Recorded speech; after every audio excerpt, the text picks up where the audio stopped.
ാണ് ജബലുർ റഹ്മ എന്നുള്ള പേരിൽ അറിയപ്പെടുന്ന പർവ്വതം. ഇതെല്ലാം അപ്പുറം കാണുന്നത് മുഴുവൻ എന്താണ്?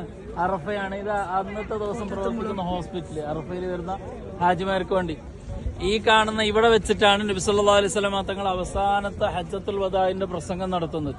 1,20,000 സ്വഹാബത്തിനെ ഇരുത്തിയിട്ട് ആ 23 വർഷം നബി സല്ലല്ലാഹു അലൈഹി വസല്ലം തങ്ങൾ മക്കയിലും മദീനയിലുമായിട്ട് 23 വർഷം ഇസ്ലാമിന്റെ എല്ലാ കാര്യവും പഠിപ്പിച്ചു കൊടുത്തതിന്റെ ശേഷം ഇപ്പൊ നമ്മുടെ നാട്ടിലേക്ക് ഇന്ത്യ രാജ്യത്തേക്ക് മാലിക് ബിൻ ദീനാർ റളിയല്ലാഹു അൻഹു വന്ന്, അതേപോലെ തന്നെ ആഫ്രിക്കയിലെ ഉഖബത്ത് ബിൻ ആമിർ റളിയല്ലാഹു അൻഹു, അങ്ങനെ ഓരോ രാജ്യങ്ങളിലേക്ക് സ്വഹാബത്ത് യാത്ര തിരിച്ചത് ഈ പ്രസംഗം കഴിഞ്ഞതിന്റെ ശേഷമാണ്.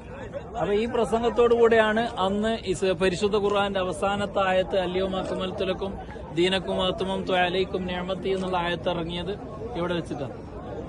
അങ്ങനെ അതോടുകൂടെ ദീന് സമ്പൂർണമായിട്ടുണ്ട്. ഇനി ഓരോ സമയത്തും നബി സല്ലല്ലാഹു അലൈഹി വസല്ലം തങ്ങളുടെ കാലഘട്ടത്തിൽ ഓരോ സമയത്തും ഓരോ നിയമങ്ങൾ ഇങ്ങനെ നടപ്പായിക്കൊണ്ടിരിക്കുന്ന സമയമായിരുന്നു. നിസ്കാരം ഫർളാകുന്നു, നോമ്പ് ഫർളാക്കുന്നു, അങ്ങനെ ഓരോ കാര്യങ്ങൾ. ആ 23ാമത്തെ വർഷത്തിൽ എല്ലാ കാര്യവും പൂർത്തിയായി കഴിഞ്ഞു എന്ന് പറഞ്ഞുള്ള അവസാനത്തെ ആ കൽപ്പന റസൂലുള്ളാഹി സ്വല്ലല്ലാഹു അലൈഹി വസല്ലം തങ്ങൾക്ക് വന്നു. അങ്ങനെ അവിടുന്ന് ആ ഒരു 20 മിനിറ്റ് ചരിത്ര പ്രസിദ്ധമായ അറഫ പ്രസംഗം, 20 മിനിറ്റ്. അപ്പൊ ആ പ്രസംഗത്തെ ഓർമ്മിപ്പിച്ച് ഇന്നും അറഫയിൽ ഇപ്പൊ ഇന്ന് നമ്മളിപ്പോ പറഞ്ഞില്ലേ ഇവിടെ നമുക്ക് ഇവിടെ നിൽക്കാൻ കഴിയുന്നില്ല, വിഷമാണ്. അന്ന് വന്ന ഹാജിമാർ ഇപ്പൊ ഈ അടുത്ത കാലത്തല്ല ഇപ്പൊ നമ്മൾ കാണുന്ന എല്ലാ ടെന്റുകളാണ്. നമ്മളിവിടെ അറഫന്റെ ദിവസം വന്ന ഹജ്ജിന് വന്ന ആളുകൾക്ക് ഇതൊന്നും കാണാൻ കഴിയില്ല.